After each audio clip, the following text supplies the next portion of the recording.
వృషభ రాశి వారికి లేదా వృషభ లగ్నం వాళ్ళకి చూసుకుంటే కనుక మీకు 3వ భావంలో అంటే ధైర్యము, సాహసము, అదేవిధంగా ప్రయత్నము ఈ స్థానం అంటారు. ఈ భావంలో 3 గ్రహాలు, గురువు, శుక్రుడు ఆల్రెడీ ఉన్నాడు, బుధుడు కూడా మీద కలుస్తున్నాడు. జూన్ 23వ తేదీ నుంచి జూలై 5వ తేదీ వరకు ఈ 3 గ్రహాలు కలిసి ఉంటాయి. మరి ఈ 3 గ్రహాల యొక్క కలయిక మూలంగా మీకు కలిగేటువంటి ఫలితాలు ఏంటి? అదేవిధంగా మీకు లాభంలో శని కూడా ఉన్నాడు, 12వ స్థానంలో ఉండేటువంటి కుజుడు కూడా మీకు 21వ తేదీకే రాశిలోకి వచ్చేస్తాడు. దీనివల్ల కలిగే ఫలితాలు ఏంటి అనేటువంటి అంశాలు చెప్తుంది నేనైనప్పటికీ చెప్పిస్తుంది సాక్షాత్ లలిత అమ్మవారిగా భావిస్తూ ఆ లలితాంబిక అమ్మవారి యొక్క అనుగ్రహం మీకు పరిపూర్ణంగా కలగాలని మనస్ఫూర్తిగా కోరుకుంటూ, మీకు కొంతమందికి చూడండి గృహం అమ్మాలి లేదా స్థలము అమ్మాలి, పలానా వాహనం అమ్మాలి, అమ్మితే కానీ మీకు ఉన్నటువంటి ప్రస్తుతం ఉన్నటువంటి సమస్య బయటపడము అనుకుంటుంటారు. అలాగా ఏదైనా తీసేయడానికి సరైన సమయం, కొనుక్కోవడానికి కాదు. బాగా గుర్తుపెట్టుకోండి, మనం కొనుక్కోవడానికి ఒక సమయం ఉంటుంది, అమ్మేయడానికి ఒక సమయం ఉంటుంది.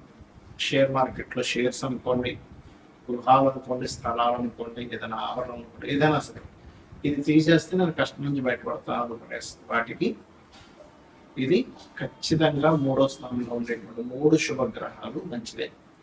అదేవిధంగా గతంలో కొన్నిసార్లు చూడండి మనం గొడవలు జరుగుతాయి.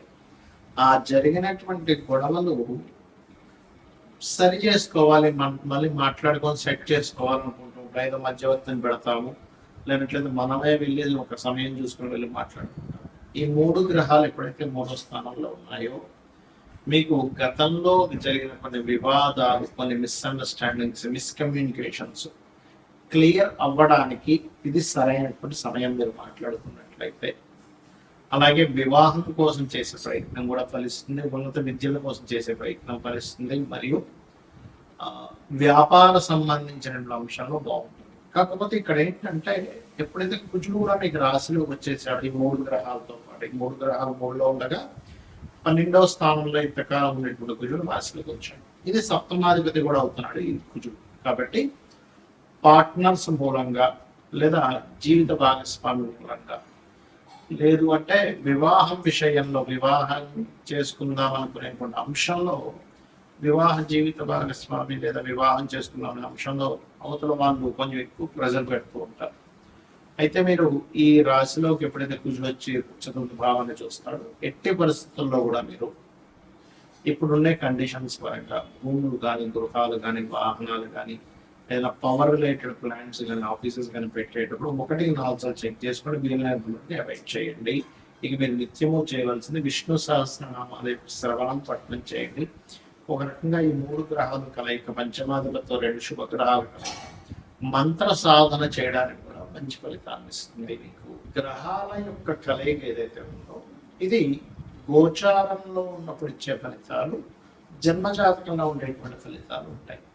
మనకి లగ్నం నుంచి 12 భావాల్లో అంటే లగ్నము, ధనస్థానము, పరాక్రమ స్థానం అంటే సిబ్లింగ్ స్థానము, చతుర్థం అంటే గృహస్థానము, సంతాన స్థానము, రుణరోగ శత్రుస్థానము, వివాహము, జీవిత భాగస్వామి స్థానము, ఆకస్మిక సంఘటనలు, తండ్రి, ఉన్నత విద్యలు, అదేవిధంగా వృత్తి, వ్యాపారాలు, లాభాలు, ఇన్వెస్ట్మెంట్స్, ఈ స్థానాల్లో శుభగ్రహాలు కలిసి ఉన్నాయో పాపగ్రహాలు కలిసి ఉన్నాయో అనేటువంటి చూడాలి. ఎందుకంటే ఇప్పుడు మన గోచారంలోకి వచ్చినటువంటివి ఏంటంటే ఇది కాలంలో అనుకూలించడం వల్ల, అంటే గవర్నమెంట్ ఏదో ఒక స్కీమ్ పెట్టింది, లేకపోతే బట్టల షాప్ వాడు ఏదో స్కీమ్ పెట్టాడు, పర్మనెంట్గా ఏదో 365 రోజులు స్కీమ్ పెట్టడం కాబట్టి ఒక సీజన్ అంటాడు, ఈ మాసంలో ఈ ఆషాఢ మాసం సేల్ అంటాడు. అలాగా ఈ గోచారంలో ఉండే గ్రహాలు ఏంటంటే ఫలానా సమయంలో ఇప్పటి వరకు మనం చెప్పుకున్నాం గురువు, శుక్రుడు, బుధుడు కలిసి ఉన్నది మీ భావం నుంచి, మీ లగ్నం నుంచి ఈ స్థానంలో ఉన్నాడు కాబట్టి ఈ ఫలితాలు మీకు అనుకూలిస్తాయి.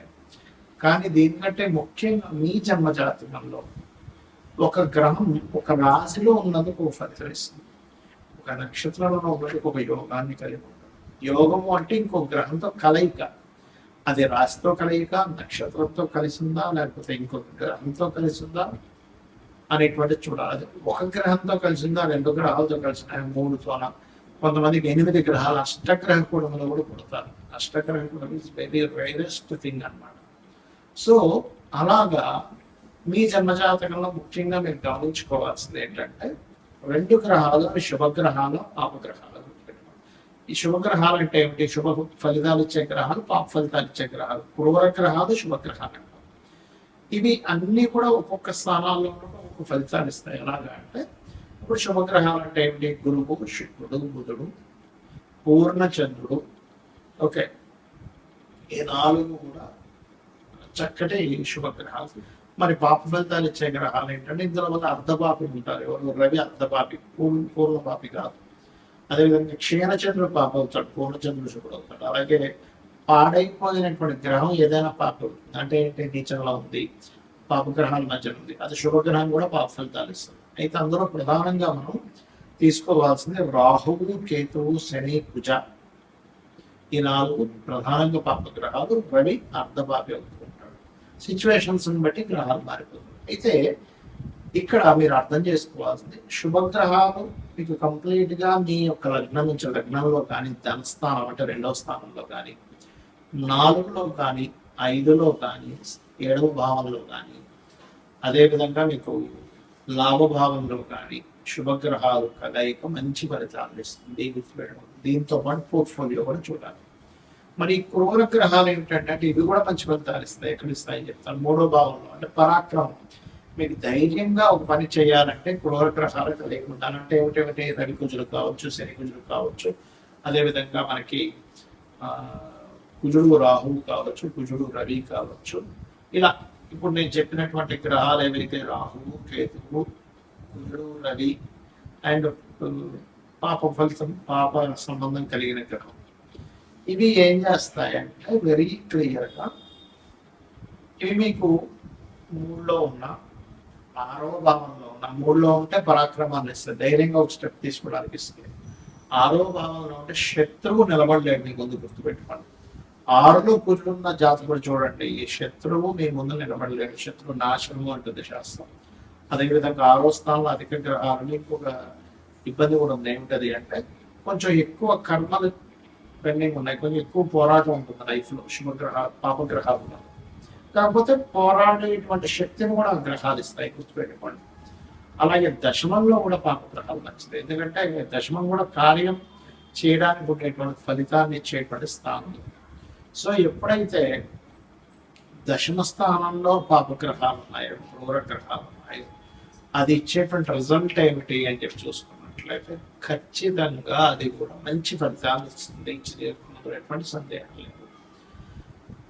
అలాగే మరొక విషయం ఏంటంటే ఇక్కడ గమనించినట్లయితే ఇక్కడ మరి లాభంలో ఏంటంటే శుభగ్రహాలు, పాపగ్రహాలు 2 వరుస్తాయి.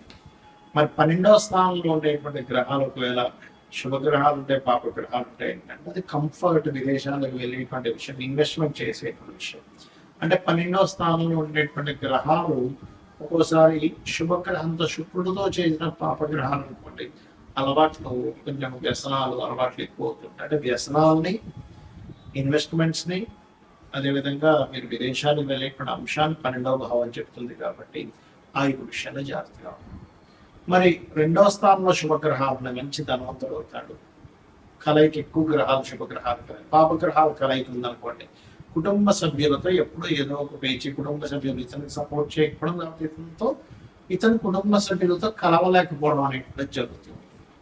కాబట్టి ఎప్పుడూ కూడా శుభగ్రహాలు, పాపగ్రహాలు 2 మంచివే, కానీ అవి ఎక్కడ ఉంటే ఎటువంటిది అనేటువంటి చూసుకోవాలి. ఎలా అంటే ఇప్పుడు చిన్న ఎగ్జాంపుల్ చెప్తానండి. మాకు మెడ ఉంది, మెడ దగ్గర మూవింగ్ అయ్యేటువంటి మజిల్ ఉండాలి, అంతేగాని స్టిఫ్గా ఈ చేయి దగ్గర ఉన్నట్టుగా స్టిఫ్గా ఉండేది ఉంటే ఇక్కడ పనికిరాదు. ఎందుకంటే ఎటు చూడలేము, తిరగలేము, మాట్లాడలేము, అటు ఇటు తిప్పలేము మనం. అంటే ఇది మూవింగ్ అయ్యేలా ఉండాలి, అంతే కదా. కాళ్ళకి, మోకాళ్ళ దగ్గర మూవ్ అవ్వాలి, కానీ కింద కాళ్ళు, పై భాగం తొడ దగ్గర మూవ్మెంట్ ఉండకూడదు. ఎందుకంటే అక్కడ ఉంటే మనిషి నిలబడలేదు. అంటే మన యొక్క శరీర భాగాలలో ఎక్కడ మీకు బెండ్ అవ్వాలి, ఎక్కడ బెండ్ అవ్వకూడదు అనేటువంటి సిస్టమ్ ఎలా అయితే భగవంతుడు క్రియేట్ చేశాడో, గ్రహాలు కూడా పరాక్రమం ఉండాలవద్దంటే ఉండాలన్నప్పుడు 3వ గ్రహంలో పాపగ్రహాలు ఉండాలి. శత్రువుపై జయం ఉండాలా, లేదా కాంపిటేటివ్ గా తీసుకోవాలా, లేదా కాంపిటీషన్ గా ఫీల్ అవ్వాలా, లేదా అంటే ఆరో భావంలో పాపగ్రహాలు ఉండాలి. అది చాలా మంచిది. మరి ఎటువంటి ఒడిదుడుకులు వస్తున్నా నేను కెరీర్ లో నిలబడాలంటే దశమంలో పాపగ్రహాలు ఉండాలి. అయితే సహజంగా ఈ పాపగ్రహాలు 3, 6, 12 దశమ స్థానాల్లో ఉంటే చాలా మంచిది, లాభస్థానంలో ఉంటే కూడా మంచిదే. కానీ శుభగ్రహాల ప్లేస్ లో శివుడు, పాపగ్రహాల్లో ప్లేస్ లో పాపలు ఉన్నప్పటికీ కూడా పోర్ట్ఫోలియోస్ అంటాయి. అంటే ఏంటి, ఆ పాపం గ్రహాలు మీకు అక్కడ మంచిని ఇస్తుందా లేకపోతే ఇబ్బంది ఇస్తుందా అంటే ఎలాగా. ఆరులో పాప గ్రహాలు ఉన్నాయండి, కానీ అవి ఎప్పుడు ఏదో ఒక కోర్టు కేసుని గొడవలనే చూపిస్తుంది అనుకోండి, అది ఇంకా పెద్ద తలనొప్పి కదా. అందుకని మీరు ఏం చేయాలి, ఎక్కువగా మీకు గొడవలు అవుతున్నాయి, ఆరులో ఉండే పాప గ్రహాలకు సంబంధించిన దానం ఇవ్వండి. ఎందుకంటే పూర్వజన్మ కర్మస్థానాలకు ఆరో స్థానం, అంటే మీ డైలీ లైఫ్ ఎలా ఉంటుందని చెప్పేది ఆరో భావము. గొడవలు అవుతున్నాయి, అప్పులు అవుతున్నాయి, ఎప్పుడు ఏదో ఒక ఘర్షణ ఉంటుంది నా లైఫ్లో అన్నప్పుడు మీ లగ్నం నుంచి, అంటే మీరు మేషం నుంచి మీనం వరకు ఏ లగ్నమో తెలుసుకొని అక్కడ నుంచి ఆరో స్థానంలో ఉండే గ్రహాలకు దానం ఇవ్వండి. 5వ భావంలో ఉండే గ్రహానికి సంబంధించిన నష్టం చేసుకోండి. అన్ని విధాలు మీకు బాగుంటుంది. శ్రీమాత్రయ్య.